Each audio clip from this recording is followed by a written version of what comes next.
Hello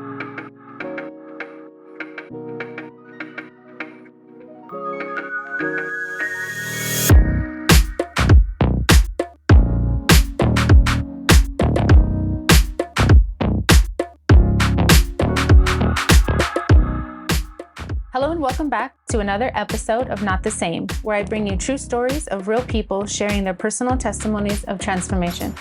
I'm your host, Rachel Heimberg. As always, it is great to hear from you, the listener. I'm so grateful to those who take the time to listen. I never tire of hearing how this podcast has helped someone. If you still haven't, the best way to do so is through the dedicated podcast email. That email is notthesame.cfm@gmail.com. Just a few lines to introduce yourself, tell me where you're from, and let me know how this podcast has hopefully impacted you in some way. If you think you have a story that someone could relate to, please get in touch with me as well. For those that are just now finding us, I'm glad you did. I hope this impacts you and becomes a new favorite. We are available on all major platforms, including Apple, Spotify, and YouTube. So like, subscribe, follow, and share. You can also leave a positive review to let others know it's worth their time. I always enjoy each person I have the privilege to interview, and last week was no exception. I trust Danielle's story resonated with you or someone you know. Please share these episodes with a friend, family member, or coworker, or even a stranger that needs Jesus. Testimonies are powerful. I'm looking forward to hearing from my guest today. He was here before we got here in 2021, and his sincere desire to serve and help was quickly evident.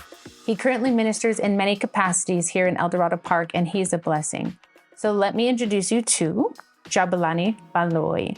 Thank you, Jabu, for agreeing to be interviewed. I appreciate it. Tell me a little bit of your backgrounds, your parents, how you were raised, and we'll go from there. Okay, as they said, I'm Jabulani. So I have a keen memory of my childhood. When I grew up, I used to have a lot of complications. I used to struggle with breathing. I had asthma. Okay. It started since I was young, so I couldn't breathe. I used to struggle like every time when I was in shock, I would run out of air. My mom would tell me stories that when they were washing me when I was young, they couldn't wash my face because I will run out of air, so they will have to wipe it. It went on until I was old. I grew up in a family of 4. I'm the third born, even though people think I'm the last born. 1 girl, 3 boys. So growing up, I never had a normal family. When I was young, I remember my dad had to leave us to go to Cape Town. He got a job opportunity there. So I never saw my dad throughout the year. I will only see my dad December. Once a year? Once a year. Wow. So sometimes we'll see my dad for 20 days, 25, and that's it. Come 1st January, he goes. I used to love my father a lot. I used to admire him. Up until I was in the 4th grade, that's where things started to change. So with me at school, grade 1, I was quiet, and then I had to change my behavior. My elder brother, he was also quiet, so my mom was called at school. They were worried about his behavior. Same thing with my sister and my younger brother. So for me, I said, I don't want my mom to come to school. Okay. So I had to start putting this face, smiling. This was grade 1, you said? Yes. Up until that point, when your father would come, what was the home dynamic like? Your mom is taking care of you all year. Now your dad comes. What was their relationship like? So the first year, it was okay, but the other years, things started to change because my mom wasn't working. So the sole provider back then was my dad. Okay. So he will send money. Now he won't come up with stories. And now my mom wants to buy food or clothes. She didn't know where to get whatever. Things started to change. He'll disappear for 11 months. As I said, come back December and come back with little money. And it was 4 of us. Yeah. So the money was not enough to buy us clothes, to buy food, and things, they went sour. So what did your mom do to survive? So after that, mom said, you can't rely on a man. She started becoming a street vendor. Okay. Her business, boom. She started providing. Even though at home we're struggling, we had a privilege to have everything that we wanted. She didn't want us to crave something from someone or having to ask neighbors. And that led my family to be isolated. Okay. So we had relatives, but we never visited them. Okay. We are not close with neighbors. The only people I would spend more time with was my siblings. And for us, December started to change. I used to hate December, even my siblings. because now dad will disappear the whole January to November. There was peace, we were laughing. As soon as it comes December, now fights started to break Between your parents. between my parents. And then I remember when I was in the 4th grade, it was raining. So they were arguing. Then dad decided to chase my mom out of the house. Okay. And she slept outside while it was raining. So I remember very well, me and my younger brother, we didn't sleep that day because it's our mom, she's outside. So did she stay outside right there? Yes, she locked the door. She slept outside. How old were you when that happened? I was 10 years old. Okay. Yeah. And now it started to become normal. Mom would sleep outside every time. And so we'll wait for January. We know January dad goes, everything will be normal. So now back to peace. Back to peace, back to normal.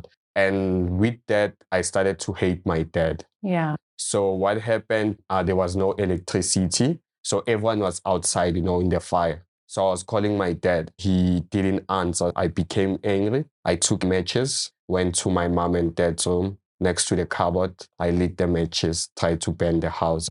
I don't know what was into me. I was frustrated and angry. Lucky enough, my sister, she went inside the house. She saw me. There was fire, and then she called my mom. They put out the fire. It wasn't that big yet. Then I end up telling him, we just called dad. He didn't answer. And then mom tried calling dad. Child tried to burn the house. He will be drunk when we are calling him. From there, I've never, even till today, spoken to my dad while he's sober, ever. Wow. The only time that he would speak to us is when he's drunk. He's drunk. And then I remember the following year, I was in grade 6. Sorry, real quick. I'm going to go back because I interrupted you earlier. When this is happening at home, you said you didn't want your mom to come. So when you said you pulled a face, did you become the class clown? How did you? So for me, I was always a smiling guy, laughing, Okay. doing jokes to people, creating jokes so that people think I have a normal life. And they didn't know that at home we're struggling. Just mom, she tried by all means for us to have lunch money. I would always be smiling, people thinking, Jabu's coming from a good family. So I didn't want my teachers to ask me. I didn't want that attention. So, I started smiling. To cover. Yeah, to cover. And my schoolwork, I was doing good. Okay. I was passing, all of that. And then on the 6th grade, that December again, he came back. So I remember very well, they were arguing with mom in front of us. Now the neighbors, they were used to that. They know that December, that house. It's going to be chaos. It's chaos. So I remember he was arguing, pushing my mom, and she had a panic attack. She fell down, and dad just looked at her. He didn't care. We were crying, screaming, the neighbors, they came in asking, and we seeing that my dad didn't care. It made all of my siblings hate him more. Yeah. I started to notice a change in all my siblings. We started to even distance to one another. Like we didn't know how to talk normal to each other. We'd shout, but we always had that thing. We are always in this together because those were the only people that I knew. Yeah. And my older brother used to protect us. We were never bullied because people feared my older brother. Okay. The anger that my brother had, he would take it out to people. My brother was feared by people. Okay. And people knowing that he knows how to fight. So they couldn't mess with me or my younger brother or my bigger sister. Create, some sense of relief. Was there physical abuse before, or was that kind of the start? I've heard stories that before, but me, I didn't see it. But my siblings will say there was a physical. Okay. As I was saying, my brother obviously was protecting us. This is all we have. And then later, I got to find out we have an older brother from my dad's side. Okay. So he came to stay with us. He was 25 when he came. Fights now started again, saying, Dad say, you don't love my other son. I mean, and he's grown. Yeah. So of course, that's going to create tension. Yeah. And then it was, commotions. And then he decided to leave. He left. Yeah. And then at school, I was doing well. One time I got an award at school for Shitsonga. Mom didn't worry with me because, I would pass. And then that made me and my mom to become close. Everything that I needed, mom would provide. So I used to wear expensive shoes, go to all school trip, everything we wanted, would get it. She will try by all means to provide for us. And how did she do this? By her business? Yes, by her business. It was doing exceptionally well. So my dad took advantage because my mom, she's not from here. She's from Mozambique. So she didn't know anyone. Okay. So that's why dad took advantage. Dad will come, then she's making money. We'll take her money and buy beer, drink, whatever. And that made things to be worse. Now it will go like 4 months without speaking to our dad. Won't send man. Why? Because, my woman is providing for my kids. Dad would call sometimes drunk, saying words to my mom, she's in tears. We can't allow our mom to be like this. So what we'll do on her birthday, we'll buy a gift. Valentine, we'll buy her flowers just to try to make her, feel special, to bring a smile on her face. With sickness, I was always sick because I was always frustrated, keeping things inside me. So it was like every month I was always sick. And it wasn't just asthma, it was different things. Yeah, now I would bleed. If it's hot, just by going outside the sun, I'll start bleeding. Like nosebleeds. Yeah, nosebleeds. My asthma attack became worse, and it was frustrating because mom was always in and out of hospitals because of me. Then at school, I remember the 6th grade again. So we're playing wrestling with one of these boys.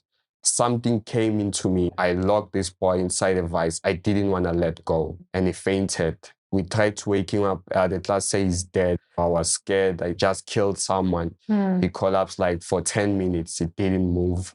We had to rush and call the teacher. I told the teacher I just killed someone. The teacher was shocked. They ran to class. Then they poured water on him. He woke up. It was a sense of relief. From that day, I told myself I will never, ever play wrestling, ever. Because of that, fast forward. Now I had to go to high school.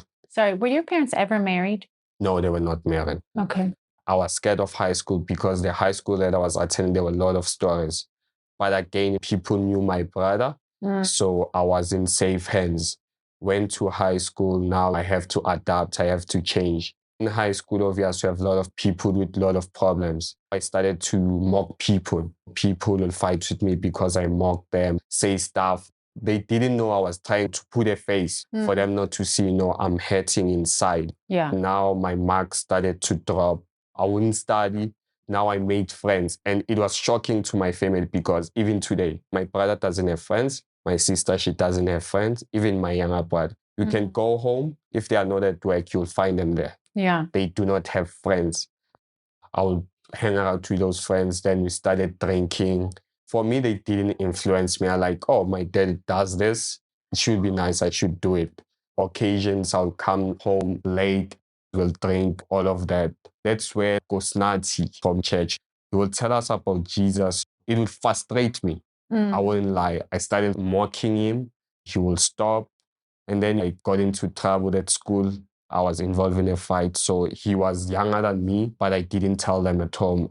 As I said, I didn't want mom to come to school for problems. You almost had this separate life, right? You had the Jabu from home, taking care of your mom, but then at school now, you're starting to lash out, getting in fights, and you're the mocker and the class clown.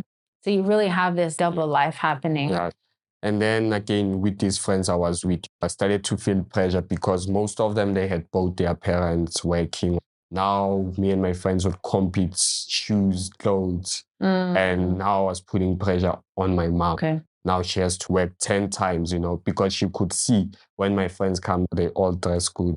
I remember this one time now that she didn't have money to buy stock, so she had to shut down. That was the first time ever in my life sleeping with no food. Wow. That was the first time ever.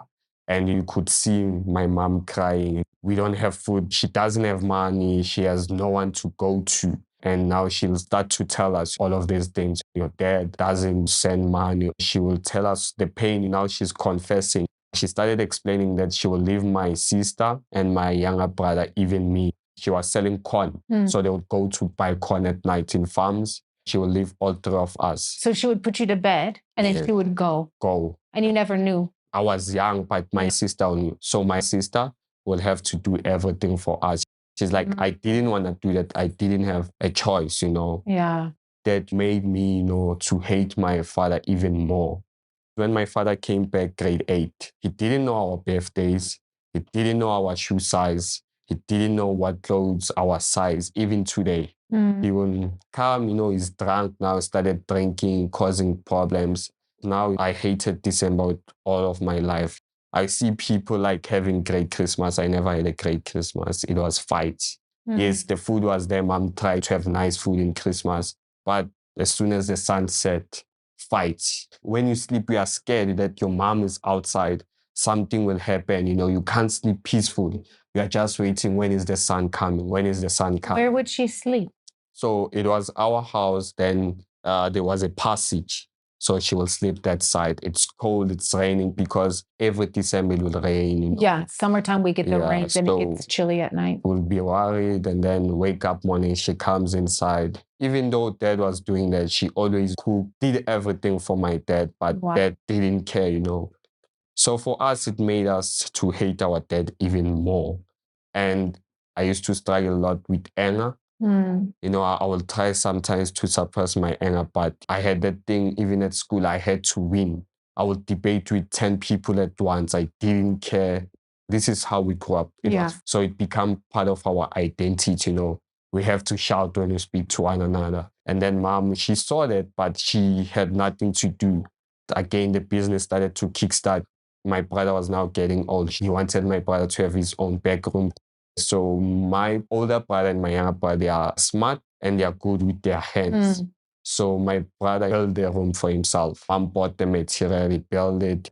He was doing well at school. With maths, he was a genius. Wow. But it was affecting also the problems at home. Unlike me, because I didn't want people to notice, because teachers, they will ask. Now I was doing grade 10, dad came. So we're waiting January for him to leave so we can have the peace, the joy. He didn't leave. Oh, wow. He stayed. Now, instead of having 5 December, it was an everyday thing. I would go to school. Yeah, we're fine. Come back home. Problems. He quit his job because mom was doing well in his business. Now he was relying on mom to support us. Wow. Even him, he didn't care. And then we ask him, we're like, dude, you don't have a matric. You had a great job. You're quitting your job saying they're paying you less. Why? He didn't want to explain. All he wanted was to drink. Now he'll be drunk every day. Fights started to break up. And then mom called us and said, guys, I had enough. I can't stay here anymore. She left. That was the last time I stayed with my mom. Now it's just you guys and our dad. And now things became hectic. I remember my older brother was the first person fought with my dad because my brother was big. He punched him and my dad fainted. We didn't care. We just left him there. We carried on with our life. That day when she left, all the week, we didn't have money to go to school. Lucky enough, in South Africa, schools, they provide feeding scheme.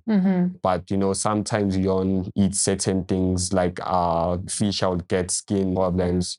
Then we called our mom, where do you stay? She showed us. And then from there, now I saw with the feeding scheme, I can save money. Now I started to love it, telling my friends, I'm saving money. At first, they didn't know that I didn't have lunch money. And then obviously we got to know where mom stays. We'll go there. She would give us money for the entire week. When I was in grade 10, now my sister, she was done with school. She will stay at home arguing with my dad. When we were at school, would she cook and... Yes. So my sister, she did everything for us, cooking, cleaning. She didn't mind. Sometimes we'll dish for our dad. Sometimes we're like, no, had enough. Because he would come back drunk. When you're asking money to buy bread, he doesn't have money. Like, okay, we'll show him. So now we'll cook, not give him food. Then he became sober and he called my mom, apologized.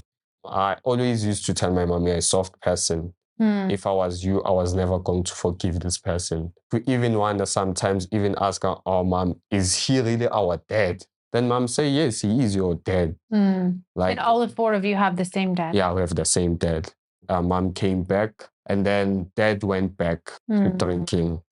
I remember this one fight. It was so bad. Dad was drunk. He was angry. He pulled the 4 palms. Not everyone knows about this. So you see, I have the bump. So they were fighting outside. No people came. Dad tried to hit my mom. And I pushed my mom and I was the one who got hit. It was a 4 pound. What is that? You see a hammer. Oh, a hammer. But that big one, we call it the 4 pound. Okay, we say a mallet, I think. Yeah. Okay, and that hit you. Yeah, and then I was bleeding. They called the police. That was the first time for me entering a police car, open up a case, then they rushed me to the hospital. Had he ever laid hands on any of you guys before that? No, my dad has never since bed. We told him you don't have a right to touch us because you don't do anything for us. He was in prison. To be honest, me, I was happy. I was excited.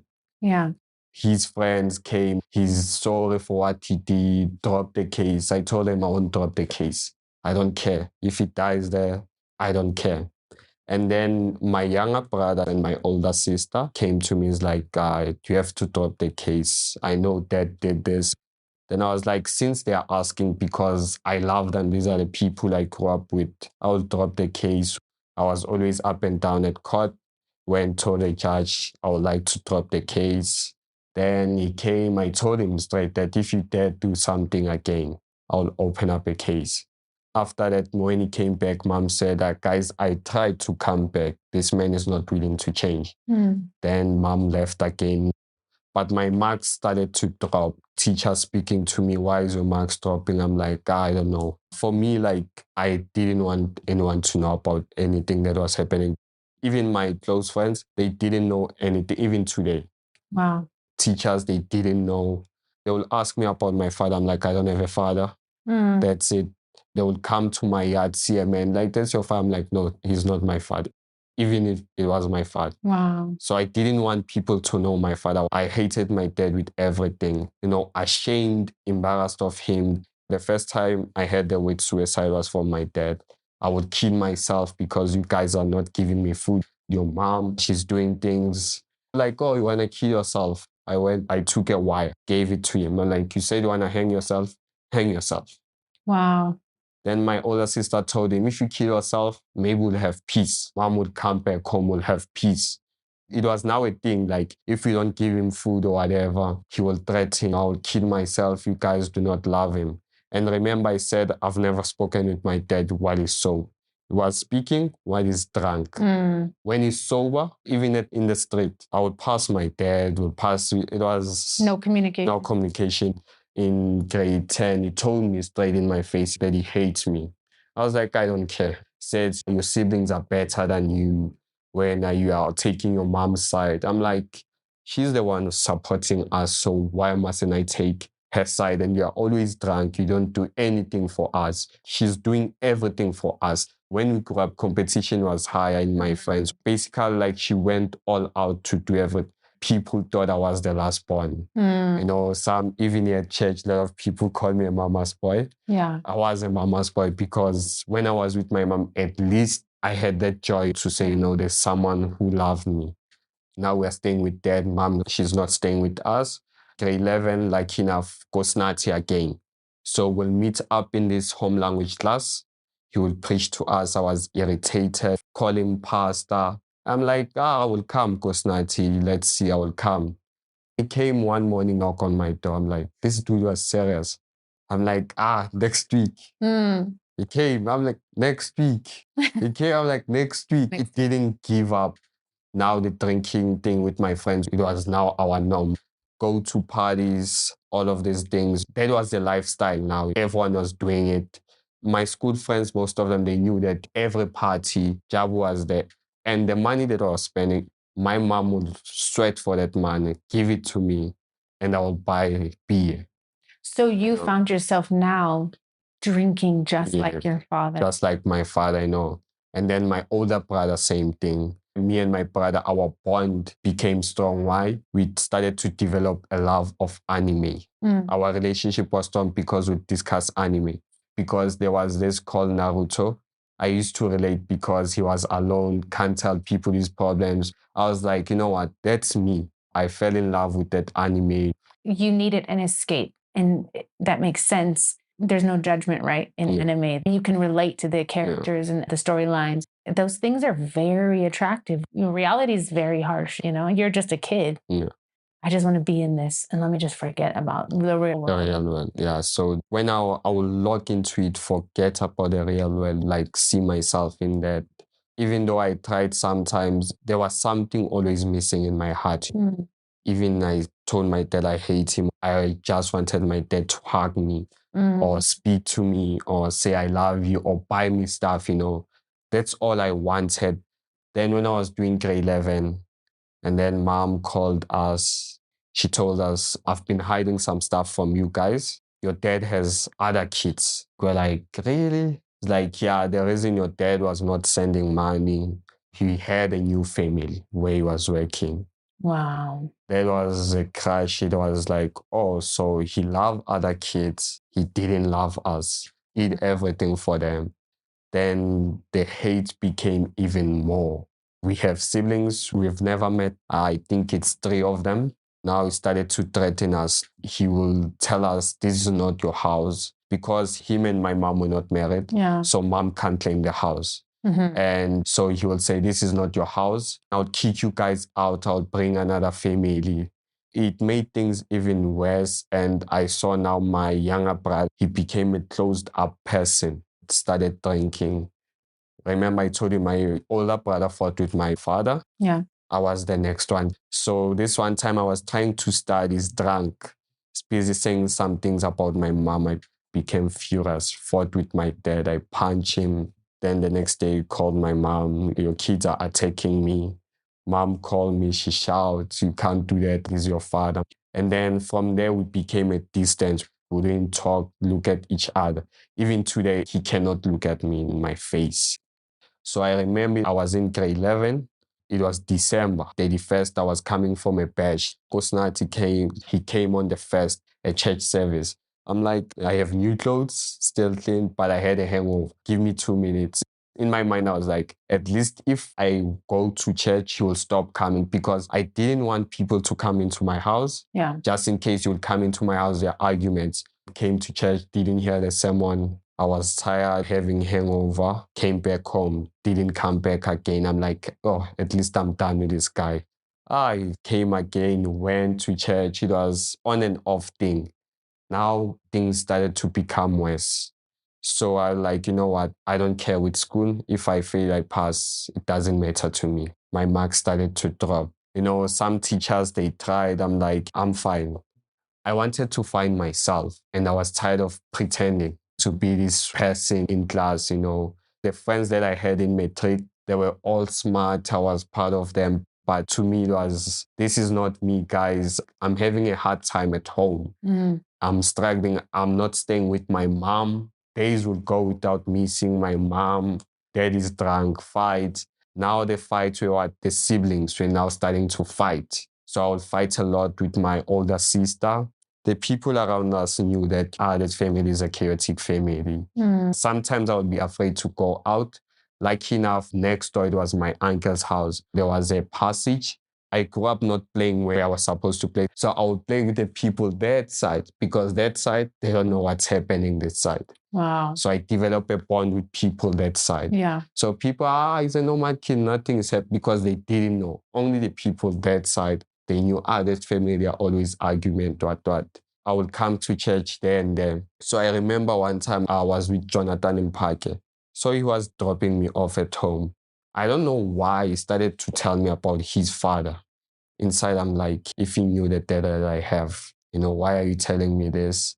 And then I don't know how he got my number. He will start sending me messages, encouraging me, scriptures, not knowing that it was making an impact. I would be depressed on that day. Then a message. I didn't have a Bible, tried downloading a Bible online already. It started to help me. And then one time, it was 2019, I got a call from Wendell. I was shocked. Like, we are speaking to Wendell. I'm like, Wendell? He's like, what shoe size are you wearing? I'm like, why do you want to know about my shoe size? Then came to church. He called me. He's like, I bought you shoes. It was a shock of my entire life. Because as we grew up, it's like we didn't take things from people or eat outside. Mom has to provide for us. That's it. I'm like, okay, thank you. I took them, went home. I'm like, Mom, someone bought me these shoes at church. Then Mom was surprised. Oh, you're attending church now. Yeah, I'm starting to attend this church in Eldos. She freaked out. Eldos? I'm like, don't worry, there's a transport. It fetches me. She's like, okay. Then she's like, why did this person buy you shoes? I'm like, I don't know. One time, Mom saw me. They were driving me with the cone. Like, it was a colored guy. Then Mom panicked, like they kidnapped my child. She panicked. Not knowing I was at church. Now church was like, if I'm at church, now I'm at peace. People were welcoming. For me, it wasn't normal. Like, people were telling me their problems. I never open up. You know, I didn't want people to see me sobbing. But you see people, they are laughing, but they are having all these problems. This is where I belong. Now I was church, but I was still doing all these wrong things, and then Brother David called me one time. He's like, come here. He's like, there's a suit. He bought me a suit. I'm like, heck no, I'm not wearing that. I don't want people to start calling me pastor. But I took it, went home. Mom, they bought me a suit. My mom was like, what's happening with your church? I'm like, I don't know. I remember wearing that suit and the shoes that went and bought me. I was like, wow, you look beautiful, Jabu. Like, they suit you. You know what? These people, they really care about me. So I was coming to church, but I wasn't a disciple. I didn't know what a disciple was.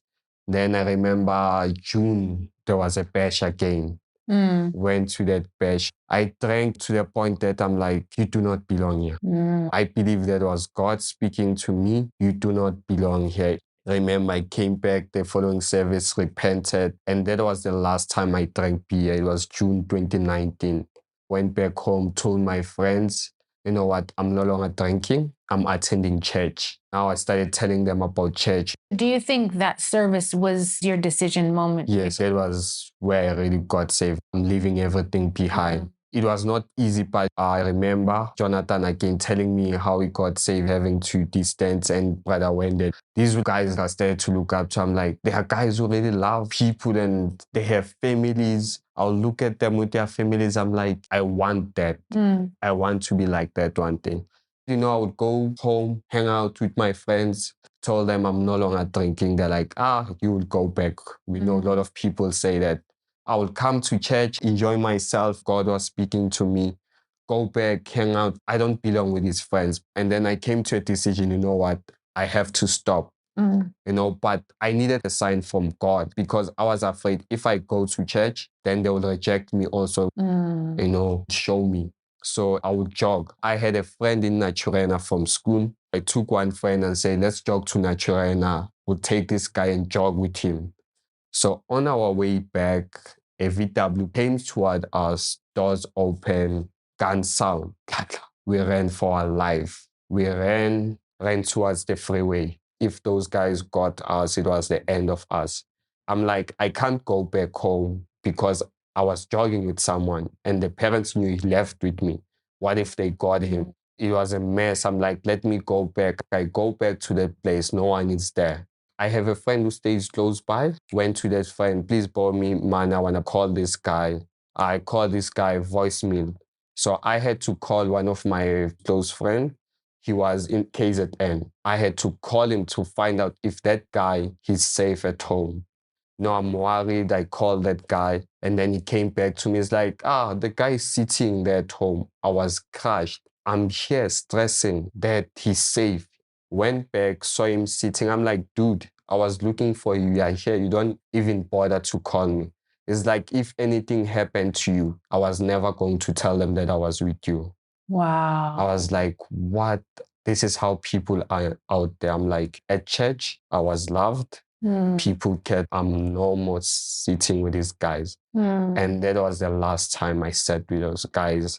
Now I'm in matric. Pastor Ron was preaching that people have to know that we are saved. Now I started telling my friends at school about God, trying to witness. I didn't know what I was doing. I was just trying to change. But it was hard for me because my friends were dating, all of this. But lucky enough, in my group of friends at school, one, we used to call him a pastor, he didn't do all of these things. Now at least there was someone who was there. I'm not alone. Time and time again, Jonathan will text me.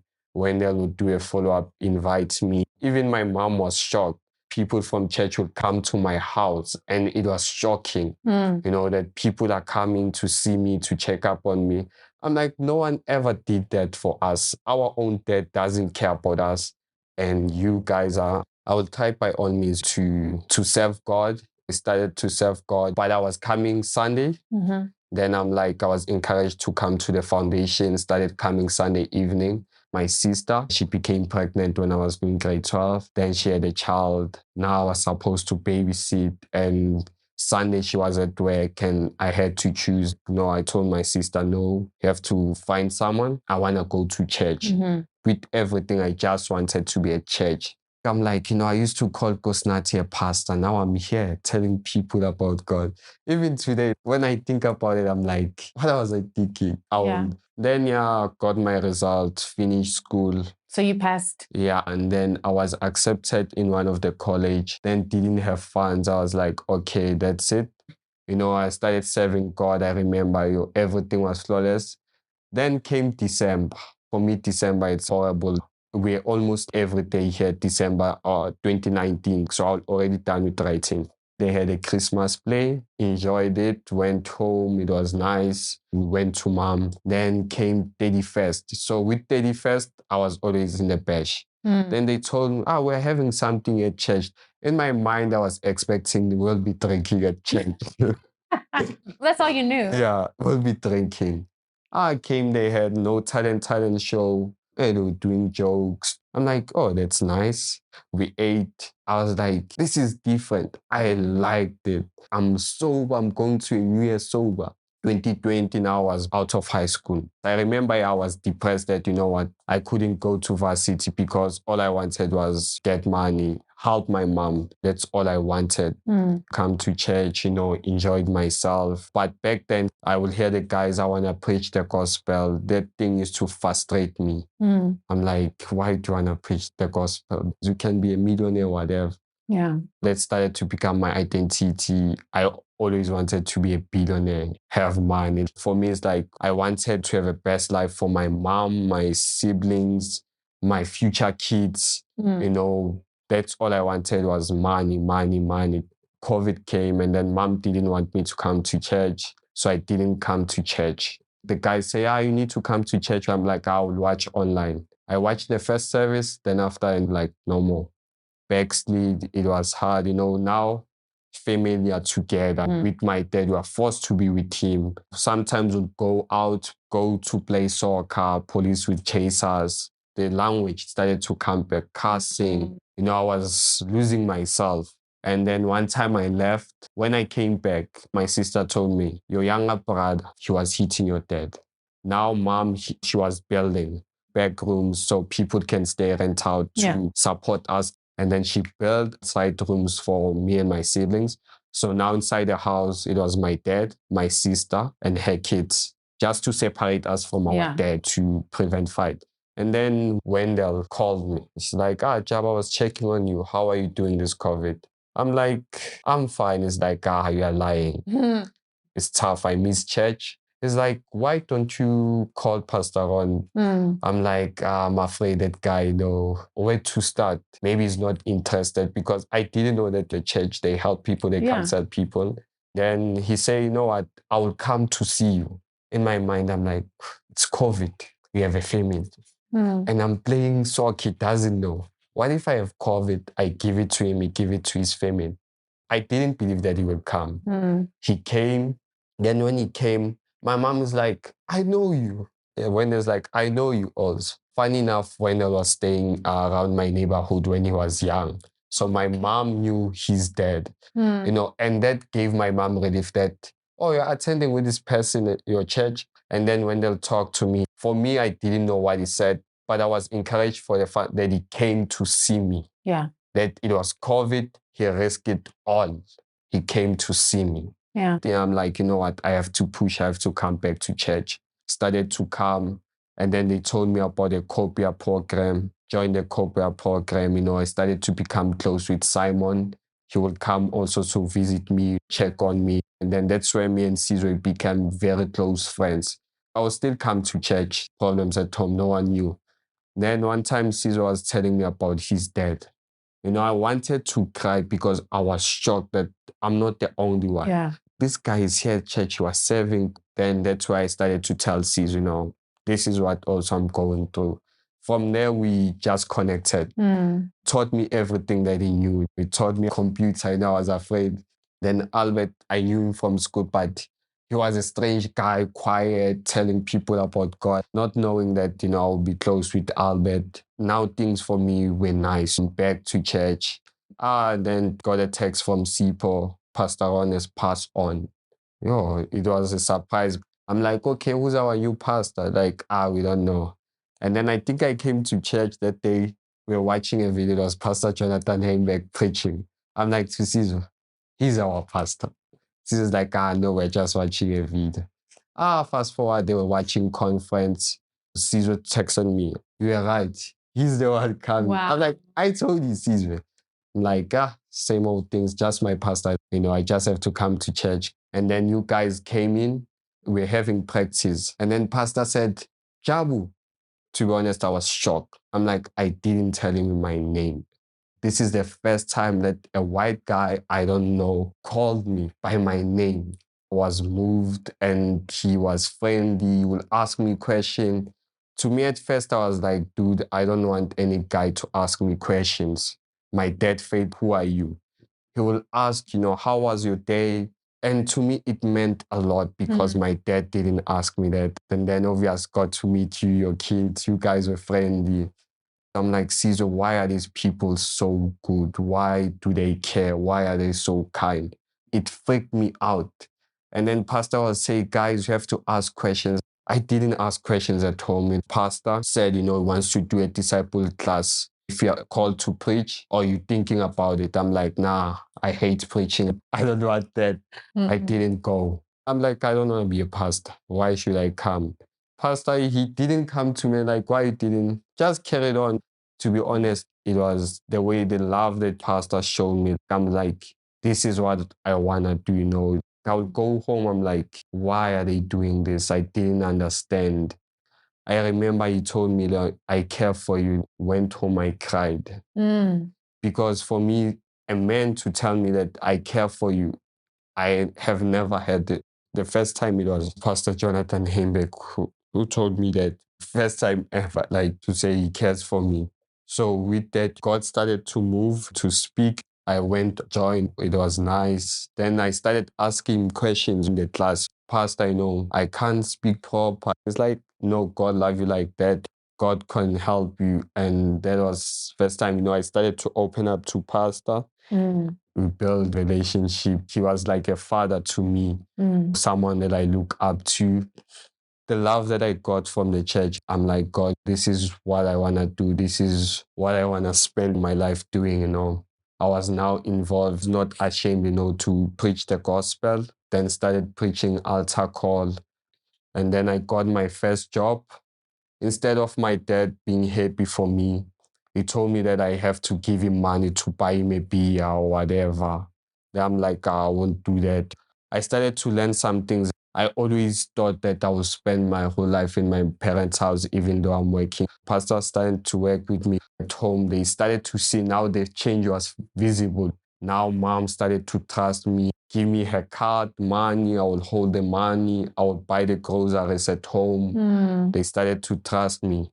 God started to help me. I want to preach, but I wasn't sure. And then God spoke to me. I started to read my Bible. I didn't like reading. Now it was to develop. I was working. People would call me pastor. I didn't mind, started witnessing, writing sermons. So everything that pastor was saying or doing, I would take note.